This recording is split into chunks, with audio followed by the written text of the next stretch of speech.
When the draft board collapsed and Shedeur Sanders fell all the way to pick 144, the football world immediately decided the story was written, claiming the media circus and pocket habits had officially doomed his NFL career. But what if the chaotic narrative broadcasted across sports television wasn't the failure everyone declared, but a calculated trial by fire that Shedeur himself silently embraced? Behind the broken pocket in Cleveland and a raw box score that drove the critics wild, the real story of what went down behind closed doors reveals an entirely different quarterback, one who just admitted what actually happened during his tumultuous rookie year. The noise surrounding Shedeur Sanders had reached a deafening crescendo long before he ever stepped onto an NFL practice field. For months leading up to the professional ranks, the national sports media had constructed a pristine, inflexible narrative around his persona. To the talking heads on morning debate shows, he was either a generational star being held back by structural cynicism or an overhyped product of familial branding destined to crumble under genuine professional scrutiny. There was no middle ground, no room for nuance, and certainly no willingness to evaluate him as a developing football player. When his rookie season concluded in Cleveland, the commentary apparatus instantly rushed to pronounce a definitive verdict.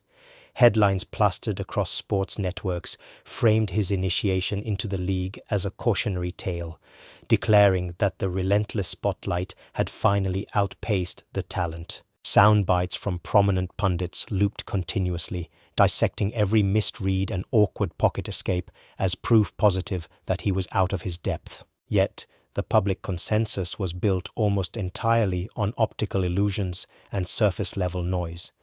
What was presented to millions of viewers as an irredeemable failure was, in reality, a heavily skewed interpretation of a complex situation. The national coverage deliberately ignored the internal realities of a rookie quarterback navigating one of the most volatile environments in professional sports. Behind closed doors, the narrative taking shape within the organization bore almost no resemblance to the sensationalized storylines circulating online.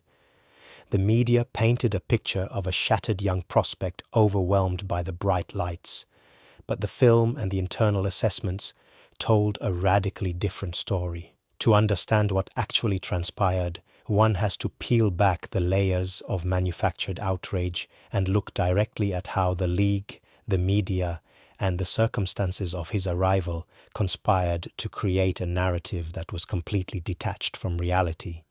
That disconnect began in earnest on draft night, during an event that will forever be remembered as one of the most polarizing draft slides in modern football history.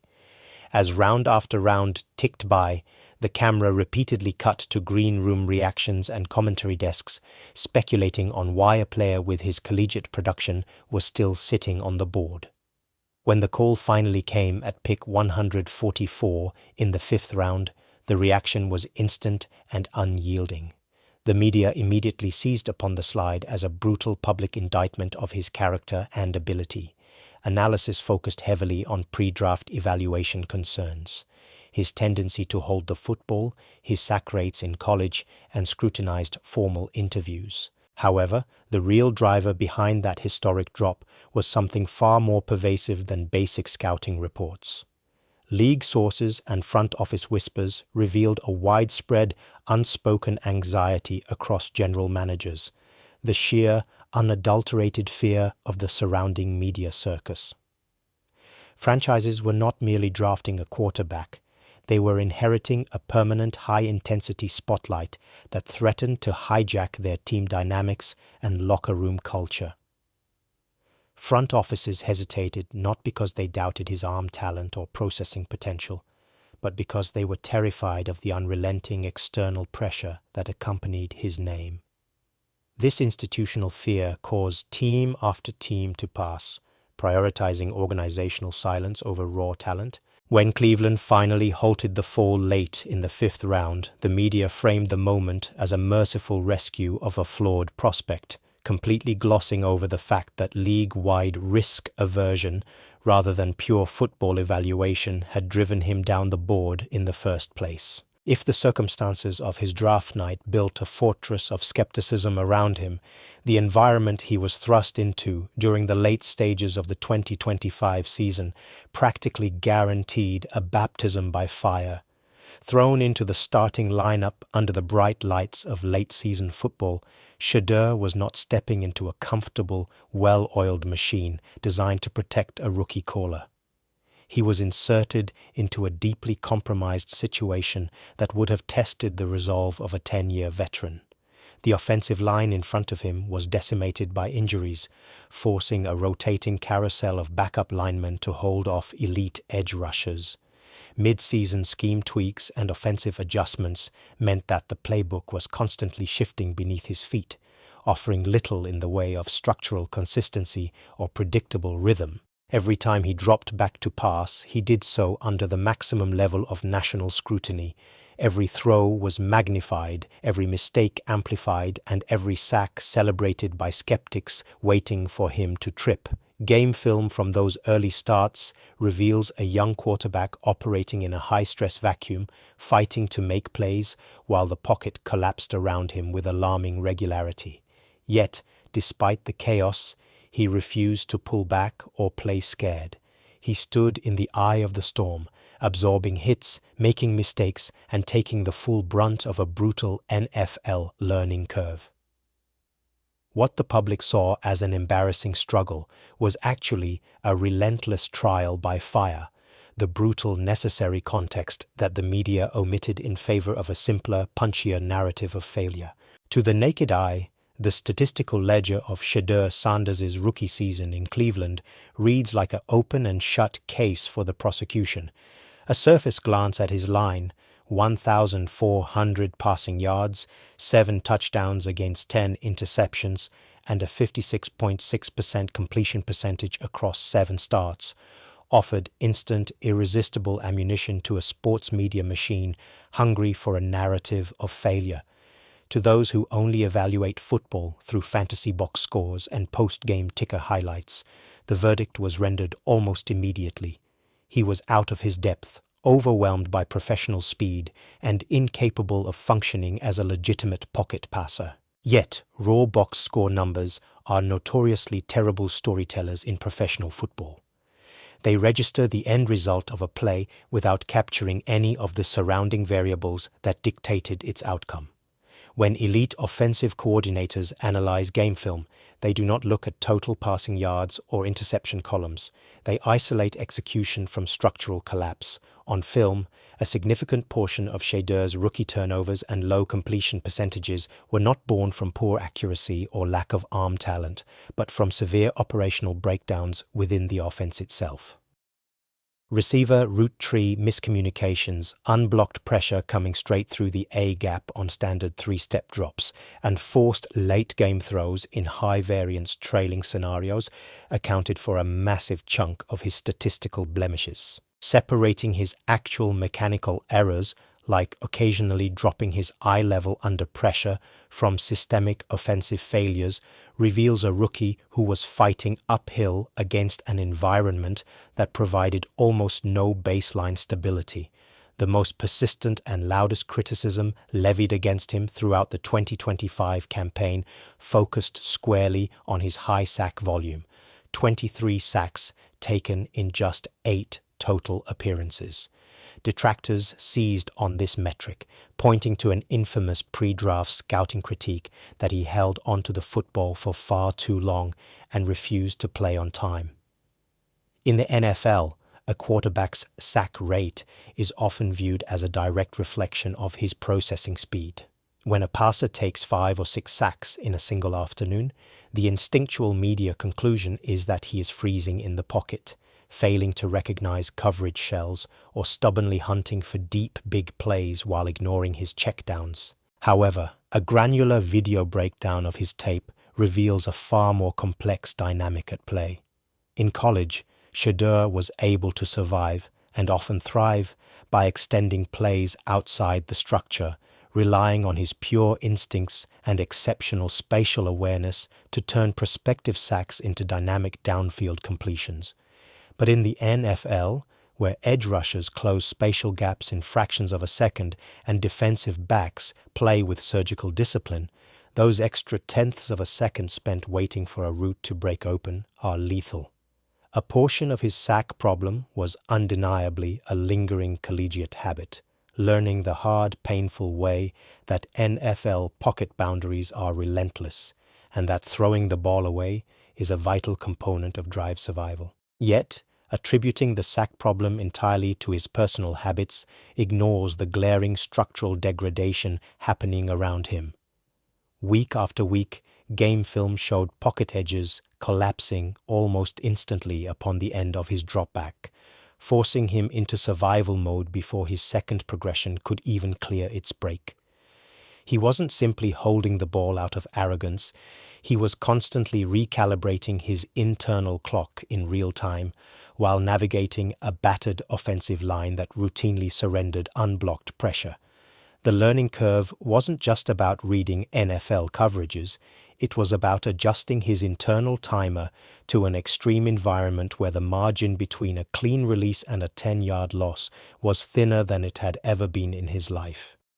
What the critics labeled as an unfixable flaw was actually the natural, albeit painful, calibration process of a rookie adjusting to the brutal closing speed of the professional game. While the external narrative focused on the statistics and the sack numbers, a fundamentally different story was unfolding out of view in the quiet darkness of the film room.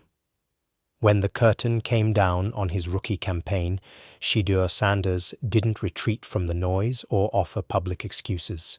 Instead, he plunged headfirst into his first true NFL offseason, viewing the bruises and scars of his 7-game initiation not as a set of permanent deficiencies, but as an exhaustive diagnostic blueprint for his development. The work began long before OTAs and formal team activities commenced. Shedeur isolated himself with personal mechanics coaches, biomechanics specialists, and trusted film analysts to meticulously dismantle every single rep from his rookie season. He attacked his flaws with surgical intent. Knowing that his footwork in college was often relaxed and reliant on pure arm talent, he spent hundreds of hours rewiring his drop-back mechanics. He focused on shortening his stride length at the top of his drop, tightening his base, and synchronizing his feet directly with his eyes. The objective was clear: shorten his release time and eliminate the unnecessary extra hitch that had allowed elite NFL pass rushers to close on him late in his dropbacks. Simultaneously, the mental component of his training underwent a massive elevation. If his first season was about survival processing, reacting to coverages after the snap, his second year was engineered around pre-snap command. Shedeur immersed himself in deep film study, obsessively analyzing defensive coordinator tendencies, blitz disguises, and front seven alignments across the league. He trained his brain to identify hot routes, slide protection schemes, and single high safety rotations before the ball ever left the center's hands. By speeding up his pre-snap diagnostics, he effectively shaved crucial tenths of a second off his decision-making process, ensuring he would no longer be forced to hold the ball in a degrading pocket. Yet, as Shedeur quietly transformed his mechanics, the external storm found a brand new focal point in early 2026 when he was added to the AFC Pro Bowl roster. Predictably, the announcement ignited a firestorm of controversy across sports television and social media networks. Pundits and fans alike immediately pointed to his raw rookie stat line, calling his selection an absolute mockery driven purely by fame, fan voting, and injury replacements rather than merit. The national media used the nod as fresh evidence to label him an overhyped product, receiving unearned special treatment from the league. To an ordinary young player, the avalanche of public backlash surrounding a controversial honor could easily have been destabilizing. But inside Shedeur's camp, the Pro Bowl nod was interpreted in a completely different light. He accepted the invitation, walked into the environment among the game's established elite, and absorbed everything. To him, the validation, controversial or not, wasn't a prize to celebrate, but fuel to burn. Standing on the same field with top-tier quarterbacks provided a clear, uncompromising benchmark of what elite professional standard looked like. Instead of getting defensive or allowing the critics to diminish the experience, he used the recognition and the surrounding noise to harden his resolve, turning every headline mocking his presence into direct motivation for his Year 2 preparation. The shift from a turbulent rookie campaign to a sophomore surge is rarely built on sudden physical breakthroughs. It is almost always the result of a profound mental transformation. For Shedeur Sanders, entering his second year in Cleveland represents a dramatic evolution from reactive survival to absolute offensive command. During his rookie year, every snap was a frantic exercise in managing external chaos, deciphering complex coverage shells after the snap while navigating an unstable pocket. In Year 2, the game has visibly slowed down to a crawl. What previously required conscious, delayed deliberation has converted into instant, instinctual execution. He is no longer reacting to what defenses throw at him. He is actively manipulating safety alignments, using subtle eye discipline to hold linebackers and dictating terms from behind center. This mindset shift is most evident in his total pocket presence and rhythm within the offense, where his rookie tape showed a young passer lingering at the top of his drop and battling his internal timer. His second-year film showcases a quarterback operating in complete harmony with the play design. Shedeur has mastered the art of getting the ball out on time, accepting quick checkdowns without feeling defeated, and methodically slicing through defense zones. The lingering college habit of holding onto the football in hopes of a deep highlight play has been replaced by a mature professional efficiency. By trusting his pre-snap reads and speeding up his processing, he has drastically reduced his sack vulnerability, transforming the offensive unit into a sustained, drive-sustaining machine rather than a volatile series of high-stress downs. As training camp unfolds and the regular season approaches, the overarching narrative surrounding Shedeur Sanders has undergone an irreversible shift.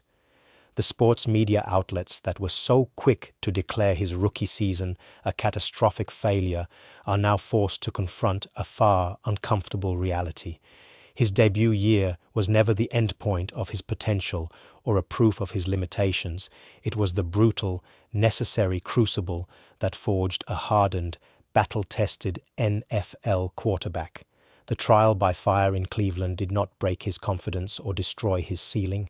It stripped away his mechanical flaws, recalibrated his internal clock, and built an unshakable foundation for long-term professional success. Ultimately, Shedeur's journey serves as a powerful reminder that elite quarterbacks are rarely manufactured in pristine, stress-free environments. They are forged in the mud of adversity, tested by public skepticism, and refined through relentless self-correction. By stepping out from behind the noise, acknowledging the real structural challenges of his initiation, and dedicating his off-season to total mechanical and mental growth, Shedeur Sanders has officially turned the page. The rookie who was thrown to the wolves has emerged in Year 2 as a far more dangerous, calculated, and commanding leader, ready to prove that his story in the NFL is only just beginning.